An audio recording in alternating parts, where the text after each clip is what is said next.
Growing up, I always knew I was second best in my parents' eyes.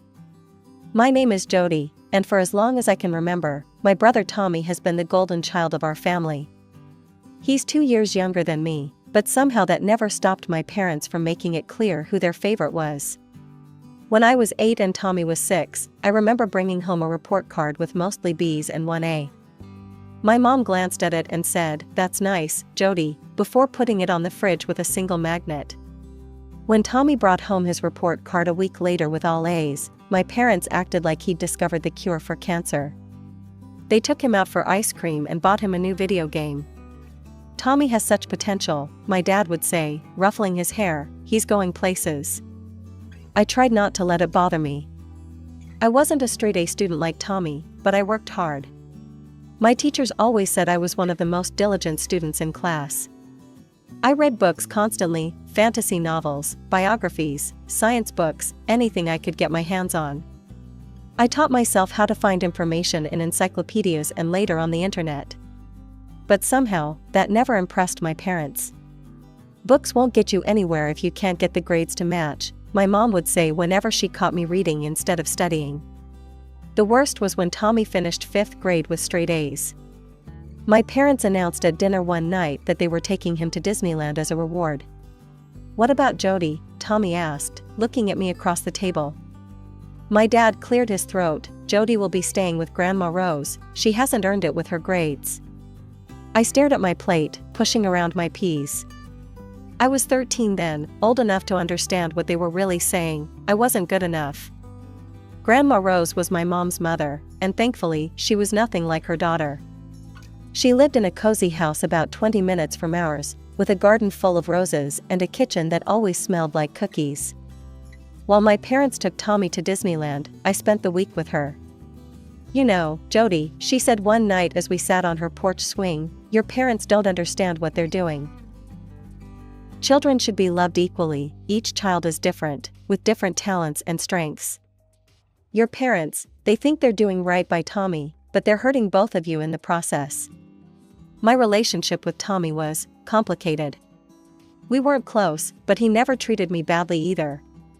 He was the only one in the family who treated me like a normal person. Sometimes I caught him looking at me with what seemed like guilt when our parents praised him and ignored me, but he never said anything about it. When I turned 16, I got a job at a local coffee shop called Bean There. I wanted my own money, a way to be less dependent on my parents. After school, I'd work my shift, make some tips, and then head to Grandma Rose's house. She hadn't been feeling well lately, her arthritis was getting worse, and she sometimes seemed confused about what day it was. Every visit, I'd bring her fresh pastries from the coffee shop. We'd sit at her kitchen table, drinking tea and eating chocolate croissants or blueberry muffins, and she'd tell me stories about her younger days. "Your grandfather was quite the dancer," she'd say, eyes twinkling, "swept me right off my feet at the county fair in '62. Those afternoons with Grandma Rose were the brightest parts of my weeks. With her, I didn't feel like a disappointment or a failure. I was just Jody, and that was enough. But everything changed when I turned 17. Grandma Rose, who'd been getting more frail by the month, passed away in her sleep. I was devastated. She'd been my rock, my safe harbor in the storm of my family life. The funeral was small, just family and a few of Grandma's friends from her church.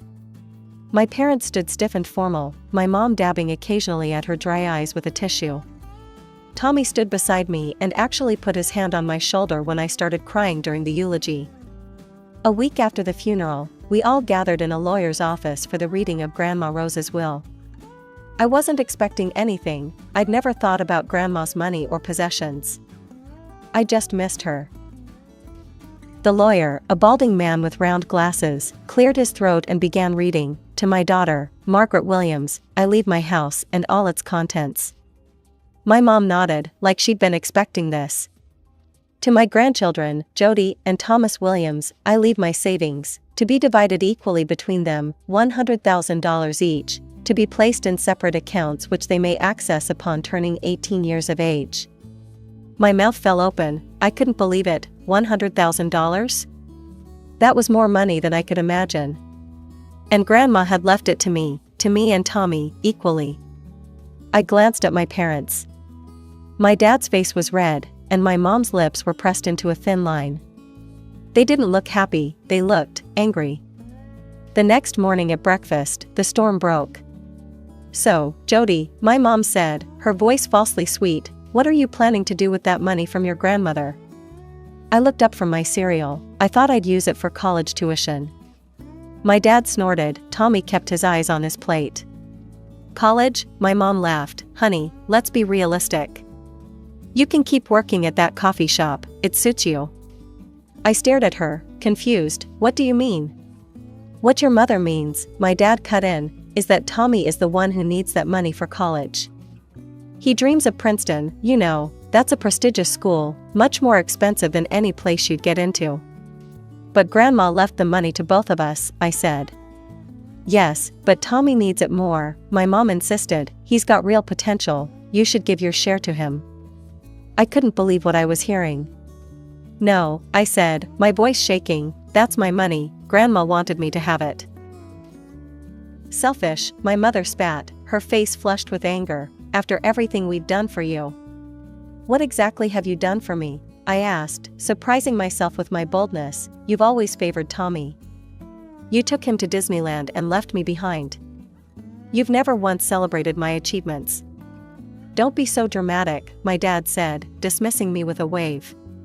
"Tommy deserves the opportunities, he has a future." "And I don't?" I stood up, my chair scraping against the floor. "I work hard at school, I have a job, I take care of myself." "That's enough," my mother snapped, "you're being ungrateful and selfish.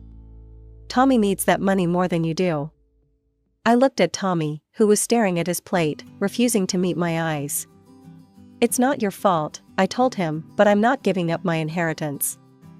I walked out of the kitchen, my heart pounding. For the next few days, my parents gave me the silent treatment. They'd walk past me in the hallway without a word, talk around me at dinner as if I wasn't there. Tommy would shoot me apologetic glances, but he never stood up for me. A week after our argument, I came home early from my shift at the coffee shop. As I approached my parents' bedroom, I heard their hushed voices. I paused, not intending to eavesdrop, but then I heard my name. "That damn lawyer said there's nothing we can do," my father was saying. "The money is Jody's, and only she can access it when she turns 18. "There must be some way," my mother insisted. "We can't let that money go to waste on her, Tommy needs it for Princeton." I know, but legally, our hands are tied." I backed away, my heart racing. They'd actually consulted a lawyer to try to take my inheritance? The realization hit me like a physical blow. They weren't just favoring Tommy, they were actively trying to sabotage me. From that moment on, I started counting the days until my 18th birthday and graduation. I worked extra shifts at the coffee shop, saving every penny. I applied to colleges, focusing on those with good financial programs. I didn't tell my parents about any of it. When graduation day finally arrived, I felt nothing but relief. The ceremony was held in our high school gym, decorated with blue and gold streamers. As I sat among my classmates in my cap and gown, I scanned the audience for my family. My parents' seats were empty. After the ceremony, as everyone was hugging their families and taking photos, I stood alone, clutching my diploma. Then I felt a tap on my shoulder. "Congrats, sis," Tommy said, giving me an awkward smile. "Tommy, what are you doing here? Where are Mom and Dad?" He shrugged. "At home, they didn't want to come, so I sneaked out, they don't know I'm here." I was surprised by the gesture. "Thanks for coming." "Yeah, well," he shuffled his feet, "you deserve to have someone here. And I'm sorry about everything, you know, with the money and stuff." I nodded, not sure what to say. It wasn't his fault, but he'd never really stood up for me either. The next day, my parents dropped their final bombshell. "You're 18 now," my mother said at dinner, her voice cold. "You have access to your money, so you need to move out." I looked at her, then at my father, who was nodding in agreement. Tommy was staring at his plate again. "When?" I asked, my voice steady. "As soon as possible," my father said. "Tomorrow would be best." I had expected this, but it still hurt. I nodded silently, got up from the table, and went to my room to pack. I didn't cry. I was done crying over people who couldn't love me. The next day, I used some of my inheritance to rent a small apartment. I packed my belongings into my beat-up car and left without saying goodbye. Tommy texted me later that day, "I'm sorry, they're wrong, let me know if you need anything." I didn't reply, I was too numb. Over the summer, I researched colleges and decided on State University, which had an excellent financial management program and was located in the neighboring state. It wasn't Princeton, but it was a solid school, and they'd accepted me with a partial scholarship. In August, I moved into the dorms, paid my tuition with my inheritance money, and still had a decent amount left over. My roommate, Alicia, was from California and seemed to spend money like it was water: new clothes, fancy dinners, concert tickets. But Grandma Rose had taught me the value of saving, so I was careful with my funds. I didn't talk to my parents at all, but Tommy would call occasionally. He'd tell me about high school, his friends, normal brother-sister stuff. He never mentioned our parents much, and I never asked. 2 years later, Tommy graduated from high school. He called me with news. "Mom and Dad sold Grandma's house," he said, his voice flat. "They're using the money to pay for Princeton." "Oh," I said, not sure how to respond. Grandma's cozy house with the rose garden, sold to fund Tommy's education. It hurt, but I'd expected nothing less from my parents. After that call, Tommy stopped calling regularly. When I tried to reach out to him, he'd answer briefly, saying he was too busy with college. Eventually, I stopped trying. I threw myself into my studies, determined to prove my parents wrong. I graduated with honors in financial management, and through a connection from an internship, I landed a job at Harper Financial in the same city as my college. It wasn't a big-name firm, but it was a start. My first apartment was tiny, with barely enough room for a bed and a desk, but it was mine. I started at the bottom, working on the simplest accounts, but I was good at what I did. I had an eye for detail and a knack for finding innovative solutions to financial problems. Within 3 years, I'd been promoted twice. By 27, I was heading my own team. At 29, I was one of the youngest senior financial managers in the company, with a salary that allowed me to finally buy the apartment I'd been dreaming of, a modern 2-bedroom with large windows and a view of the city park. Then one day, my phone rang with an unknown number. "Hello?" I answered, expecting a sales call. "Jody," the voice was deeper than I remembered, but I knew immediately who it was. "Tommy?" "Yeah, it's me," Tommy said. "I'm actually in your city right now. There's a cafe on Main Street called the Blue Door. We could meet there at 7? "I know the place, I'll be there." The Blue Door was a trendy cafe with exposed brick walls and hanging plants. I arrived early and chose a table near the back. At 7, the door opened, and a man walked in who I almost didn't recognize. Tommy had always been the handsome one in the family, tall and athletic with our dad's strong jawline and our mom's bright blue eyes. The man who walked into the cafe was still tall, but gaunt. His clothes hung loosely on his frame, and dark circles shadowed his eyes. "You look different," I said bluntly. He gave a humorless laugh. "Yeah, I've been through some stuff." After we ordered our drinks, Tommy got straight to the point. "I messed up, Jody," he said quietly. "When I got to Princeton, I went crazy with freedom. Mom and Dad had always been so strict. At college, I could finally do whatever I wanted. Drinking, drugs, the whole scene. By junior year, they kicked me out for drugs." I stared at him, shocked. This wasn't the future our parents had imagined for their golden boy. "Mom and Dad were devastated," Tommy continued. "I spent 3 years in rehab. I've been sober for 2 years now." "I'm sorry you went through that," I said, and meant it. Despite everything, I didn't want Tommy to suffer. "I can't find a decent job. I've been working at a gas station back home, but the pay is terrible. I came here hoping for a fresh start." I studied him. "What kind of job are you looking for?" "Anything decent, I'm not picky." My friend Lena worked in HR at a shipping company and had mentioned they were hiring. "I might be able to help," I said. "I have a friend at Preston Shipping." They're hiring administrative staff. I can put in a word for you." Tommy's face lit up. "Really? That would be amazing, Jody." The next morning, I called Lena.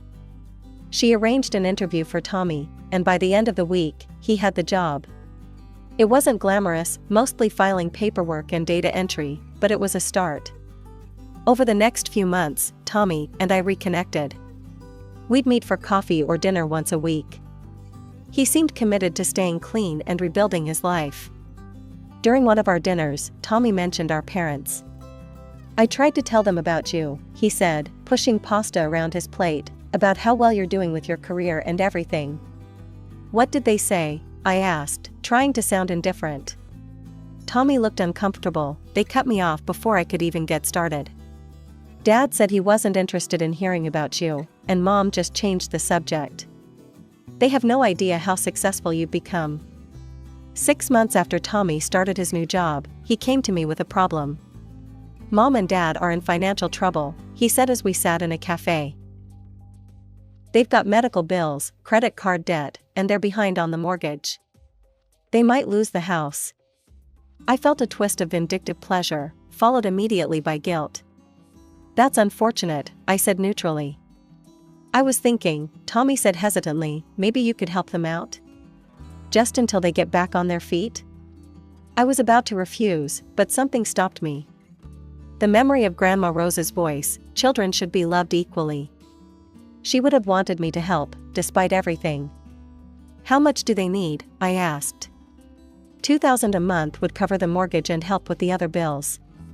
It was a significant amount, but I could afford it. "Fine," I said, "I'll help." "Do you want me to tell them it's from you?" Tommy asked tentatively. I shrugged. "It doesn't matter, you can just forward it to them from your account. I'm just fulfilling my filial duty." I didn't really care if they knew or not. This wasn't about recognition or reconciliation. It was simply the right thing to do. And so began our arrangement. Every month, I transferred $2,000 to Tommy's account, and he forwarded it to our parents. Whether they thought it was from him or some other source, I didn't ask and didn't care. For 2 years, this arrangement continued. I focused on my career, Tommy kept his job and his sobriety, and our parents stayed in their house. One evening, Tommy called me sounding excited. "Mom and Dad are celebrating their 35th wedding anniversary next month," he said. "They're having a big party at the Grand Hotel. All the family will be there, plus their friends, and Jody, they want you to come." I nearly dropped my phone. "What? Why would they invite me?" "I think they want to reconcile," Tommy said, though he didn't sound entirely convinced. "Will you come? Please?" "I'll be there, and it might be good to finally clear the air." After we hung up, I sat in my quiet apartment, thinking about my parents. They still had no idea about my success. They'd never reached out, never apologized. Why would they suddenly want me at their anniversary celebration? Something didn't feel right, but despite my misgivings, I found myself curious. What would it be like to see them again? To show them the successful woman I'd become without their support? Against my better judgment, I decided to go. I bought a new dress, an elegant navy blue sheath that cost more than my first month's rent in that tiny post-college apartment. I booked a hotel room in my hometown and took the day off work. The Grand Hotel was the fanciest place in my hometown, a restored Victorian mansion with sprawling gardens and a crystal chandelier in the ballroom. As I handed my keys to the valet and smoothed down my dress, I took a deep breath. This was it. I walked into the hotel lobby, my heels clicking on the marble floor. A sign directed guests to the Williams' 35th anniversary celebration in the Grand Ballroom. I followed the arrows, my heart pounding harder with each step. Outside the ballroom doors, I paused. Through the glass panels, I could see people mingling, laughing, raising champagne glasses.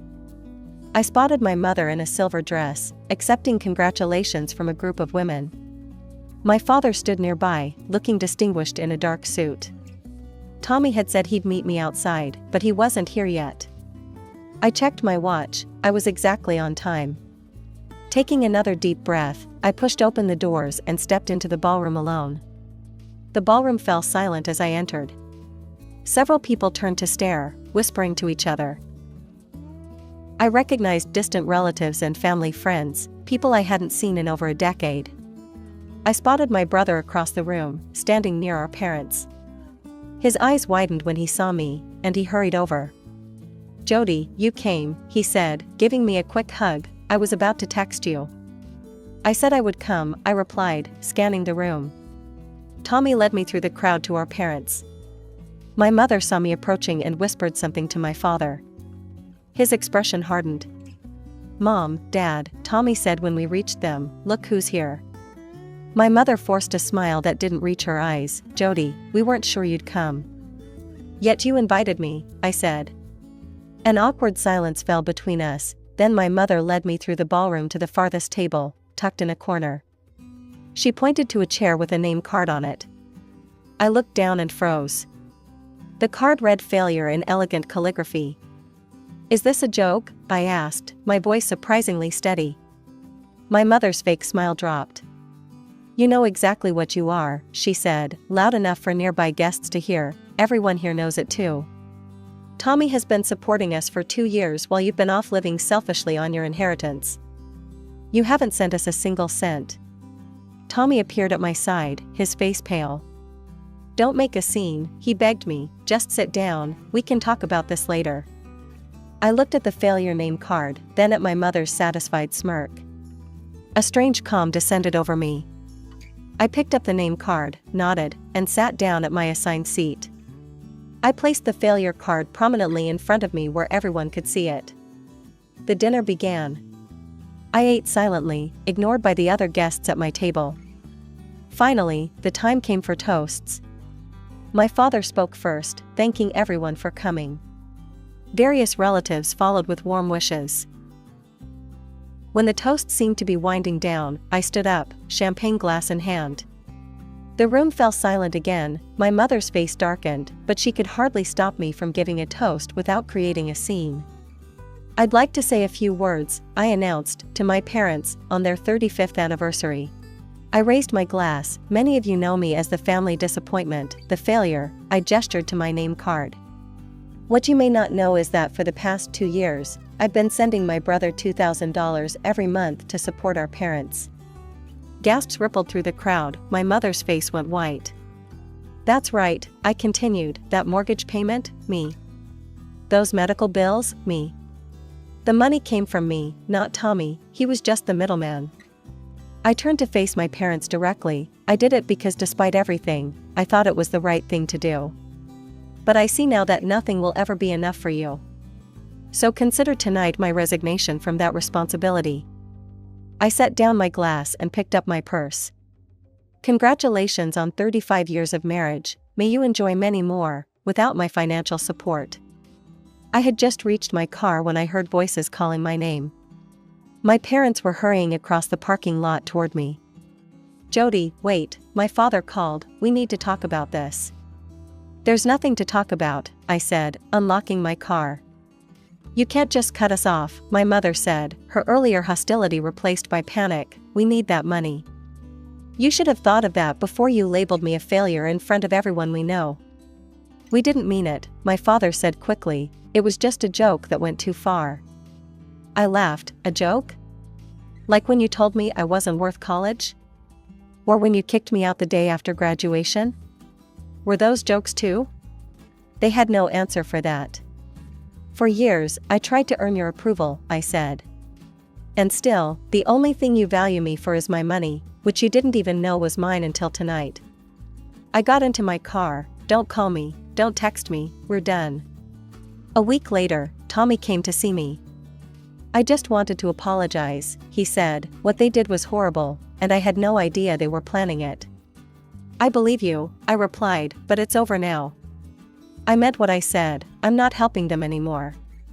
Tommy nodded. "I understand, I don't blame you." Life went on. I focused on my career, which continued to flourish. I took a vacation to Europe, something I'd always wanted to do. I started dating again. 6 months after the anniversary party, Tommy called me with news. They had to sell the house, he said. They'd been living in a small apartment for the past month. They're telling everyone it's your fault, that you're selfish and greedy. Sometimes I thought about my parents in their small apartment, living with the consequences of their choices. I felt no satisfaction in their downfall, but no guilt either. Grandma Rose had been right all along, children should be loved equally. My parents had failed to learn that lesson, and they'd lost both their children as a result, Tommy to his disillusionment, and me to their cruelty. I kept the failure name card as a reminder, not of my parents' opinion of me, but of the day I finally freed myself from needing their approval. I'd framed it and hung it in my home office, where I could see it every day as I built my successful life on my own terms.